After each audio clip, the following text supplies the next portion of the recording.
এয়া আমি দেখুৱাইছোঁ এয়া মুখ্যমন্ত্ৰীৰ বিশেষ বাহনখন যিখন বাহনত মুখ্যমন্ত্ৰী এই বাহনখনৰ জৰিয়তে মুখ্যমন্ত্ৰী আগবাঢ়িব বিশাল ৰেলী বিশাল জনসভা পথৰ কাষে কাষে থকা সকলোকে সম্বোধন কৰিব এই বিশেষ বাহনখনৰ জৰিয়তে এই বাহনখন সজাই তুলিছে আকৰ্ষণীয়কৈ সুন্দৰকৈ বাহনখন সজাই তোলা হৈছে পৰিৱেশটো আমি দেখুৱাবলৈ চেষ্টা কৰিছোঁ সামগ্ৰিক দৃশ্যাংশ আমি দেখুৱাবলৈ চেষ্টা কৰিছোঁ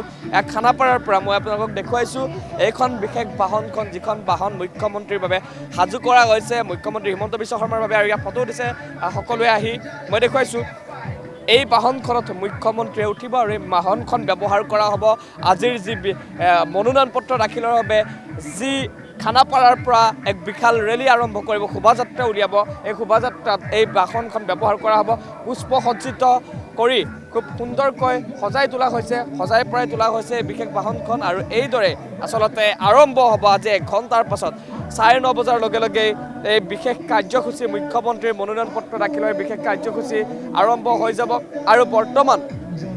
খানাপাৰাত ইতিমধ্যেই সমাগম হৈছে অনুৰাগীসকলৰ সমাগম হৈছে আহিছে সকলো মানুহ আৰু মুখ্যমন্ত্ৰীয়ে কালি ফেচবুক পোষ্ট যোগে এই কথা ঘোষণা কৰিছিলে আজি এটা বিশেষ দিন মুখ্যমন্ত্ৰীগৰাকীয়ে মনোনয়ন পত্ৰ দাখিলৰ বাবে যাব কেনেকুৱা ধৰণে প্ৰস্তুতি কৰিছে আজি এই অনুষ্ঠান জালুকবাৰী বিধানসভা সমষ্টিৰ পৰা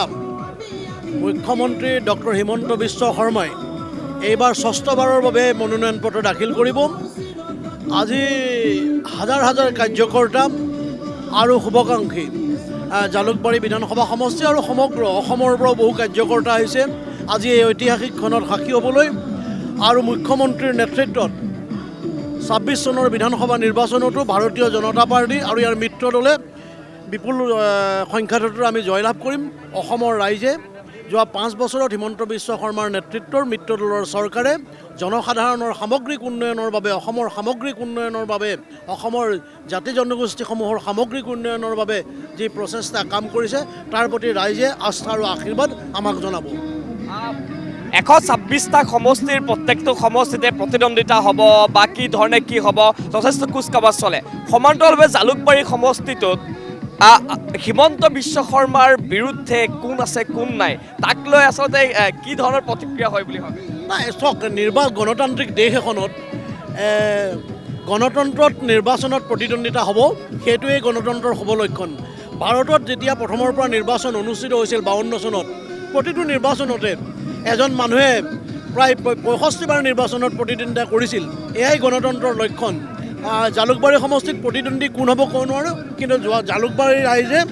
জালুকবাৰী সমষ্টিৰ ৰাইজে তেওঁলোকৰ তাৰ মাতৃসকলকে তেওঁলোকৰ পুত্ৰ ককাই কাৰোবাৰ মামা সকলোৱে মুখ্যমন্ত্ৰী হিমন্ত বিশ্ব শৰ্মাক এইবাৰো লক্ষাধিক ভোটৰ অধিক ভোটত বিধানসভালৈ নিৰ্বাচিত কৰি পঠাব বিজেপি প্ৰাৰ্থী তালিকা ঘোষণাৰ পিছত কিন্তু কিছু অসন্তুষ্টি দলৰ মাজত দেখিবলৈ পোৱা গৈছে লাগিলে জ্যেষ্ঠ নেতাই হওক কৰ্মীয়ে হওক এই ক্ষেত্ৰত কি ভাবে কি সমস্যাৰ সৃষ্টি হ'ব ভাৰতীয় জনতা পাৰ্টীৰ নিচিনা